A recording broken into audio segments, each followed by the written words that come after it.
ክሩቤልና ዶክተር እንነጋገር ብለው ሁለቱም አንድ ላይ ቁጭ ብለው እየተወያዩ ነው። እናም ዘበነ በዶክተር ስራ ቦታ እንደታከመና የሕክምና እርዳታ እንዳገኘ ክሩቤል ለዶክተር ሲያስረዳው፣ ዶክተር ግን ይህን ሁሉ ምስጢር እንደማያውቅ ይነግረዋል። እንደዛም ሆኖ ግን ክሩቤል ሊያምንለት አልቻለም። እንዴት አታቅም?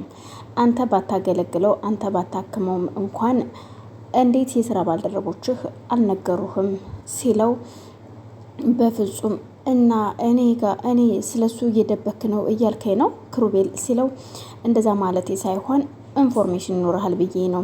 በሆስፒታሉ ውስጥ ተጠሪነት ስላለህ አንተ ከብዙዎቹ ሁሉ አንተም እንደ ብዙዎቹ ተጠሪነት አለህ በሆስፒታሉ ውስጥ እናም ታውቃለህ ብዬ ነው የማስበው ሲለው፣ እና ታዲያ ባቅ ኑሮ እኔ ካንተ ጋራ ጫካውን ተራራውን አብሬ ወጣ ወርድ ነበረ። እንዴት እንደዚህ ልጠረጠር ትችላለህ?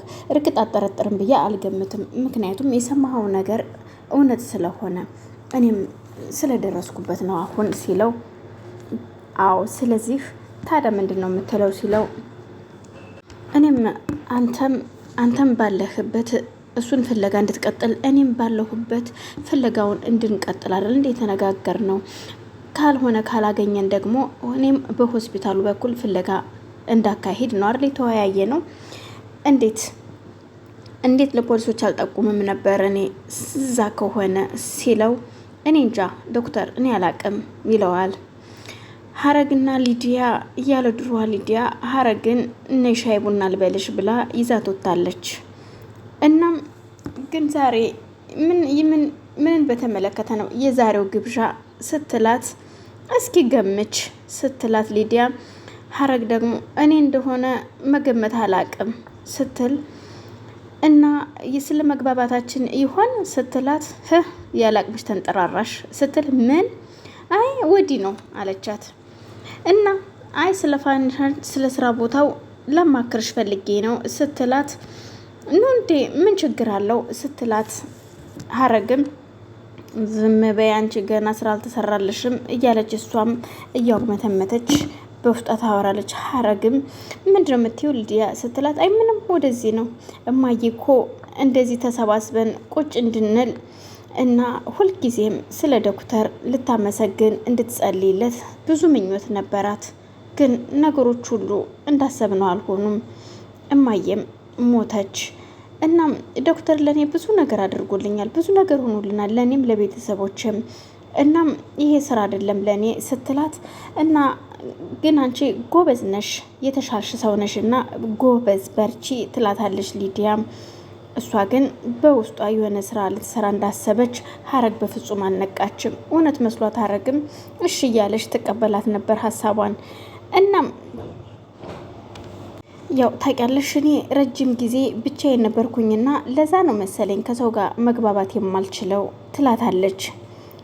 ሀረግም ዝም ብላ ታዳምጣታለች። ቶሎ ከሰው ጋር ለመግባባት ያስቸግረኛል። እናም የእናንተን ደስታ በውስጤ ሁሌም እመኛለሁ ታውቂያለሽ ስትላት፣ እውነትሽን ነው ስትል ሀረግም የማላምንበትን እውነት አልለውም ደግሞም የማላምንበትን ነገር አልናገርም ስትል፣ እማ ታውቂያለሽ እማ ላንቺና ለዶክተር ትጸልይ ነበረ ስትላት፣ ሊዲያም አንገቷን ዘወር አድርጋ ዝም በይ ይህን ጊዜ ወይም ከዚህ ቤት ይንቀላት እያለች ይሆናል የምትጸልየው ስትል፣ ከዛ ስትል እንዲህ ምን ሆንሽ ስትላት፣ አይ ምንም አልሆንኩም ጧት ስነሳ ግልጥጥ ብዬ ተነስቼ ሊሆን ይችላል እና ብርድ ነገር ነክቶኝ ነው መሰል ስትል፣ በቃ ችግር የለውም እቤት ስንገባ ጥሩ ነገር አዘጋጅልሻለሁኝ ትላታለች። ሀረግም እሺ በጣም ጥሩ ትልና ሊዲያ ፈገግ ብላ አስመስላ ቁጭ ታውቂያለሽ ትላታለች።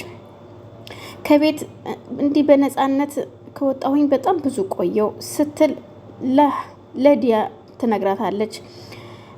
አዎ እንደዚህ ከቤት ካልወጣሽ ምን እንደሚፈጠር አታውቂውም ታውቂያለሽ፣ ያው ያልተሳካ ጥሪ በዩ ስትል፣ ሀረግም እየተነፈሰች ፈገግ አለች።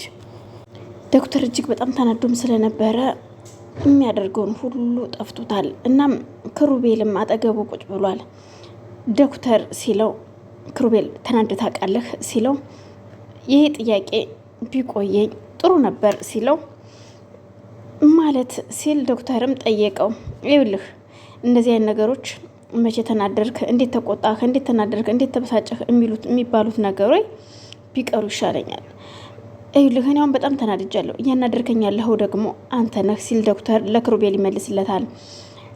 ይቅርታ፣ በጣም ይቅርታ ዶክተር ይለዋል። ክሩቤልም እኔ እስከማውቀው ድረስ አንተን ለማናደድ ማገዶ መፍጨት ነው የሚመስለኝ ሲል ክሩቤልም ይመልስለታል። ዶክተርም አንገቱን ዞር አድርጎ አሁን መናደድህ ግን ከአንተ ስሜት የተነሳሳ ሳይሆን የተሳሳተ አመለካከት ነው የሚመስለኝ። ለዛም ነው ደግሞ ይቅርታ የጠየኩህ።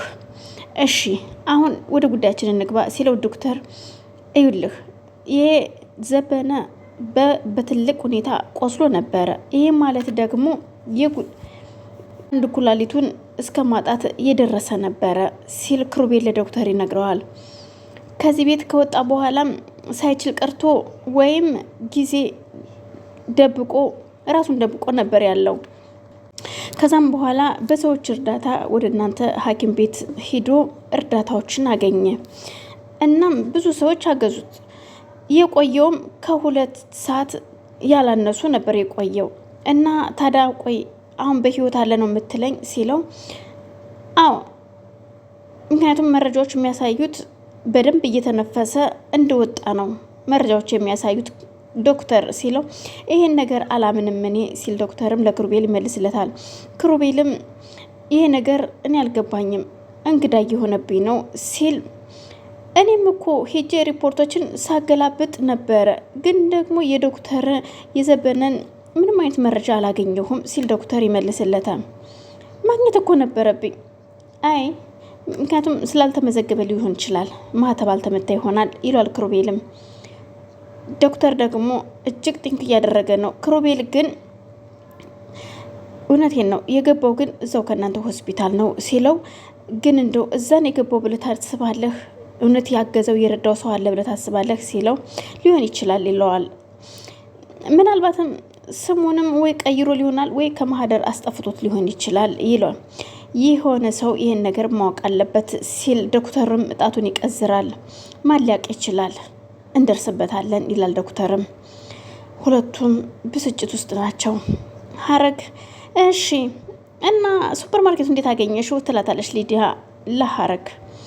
ያው ከ60 እንደዛ ብሄር ነው ስትላት ይህ በተሻለ ማሻሻያ ቢደረግበት አይመስልሽም ስትላት ከዚህ የበለጠ አትራፊ ትሆናላችሁ። ለምሳሌ አሁን ይኸውልሽ ለምሳሌ አሁን አትክልትና ፍራፍሬዎችን ማንም ያቀርብላችሁ ስትላት ሊዲያ የሀገር ውስጥ ነጋዴዎች ናቸው የሚያቀርቡልን ስትላት ደላሎች በሚሉት ቢስተካከል ስትላታለች ሀረግ ኮስተር ብላ እንዴት ምክንያቱም የራሳችሁን መኪና ልካችሁ ነው አይደለም ምርቱን የምታስመጡት ስትላት አዎ ትላታለች።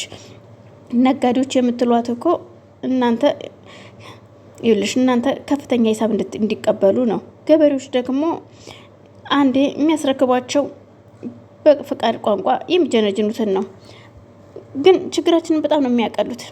የእናንተንም ሆነ የገበሬዎችን ችግር መቅረፍ ሳይሆን አላማቸው እናንተ ላይ ትልቅ ጫና ለመፍጠር ነው እነሱ የሚጠሩት ትላታለች። የምታወሪው ምንም እየገባኝ አይደለም ሀረግ ስትል ሊዲያም ይኸውልሽ አንድ ነጋዴ ቫልዩ ሲያደርግ ከነጋዴ ሳይሆን ከገበሬዎች ላይ ሲገዛ በቅናሽ ያመጣና ከዚህ ጋር ሲሸጥ የራሱ ቀንሶ ትርፋማ ሊሆን ይችላል። እናንተ ግን እያመጣችሁ የምትሸጡት ከነጋዴዎች ላይ ትረከባላችሁ።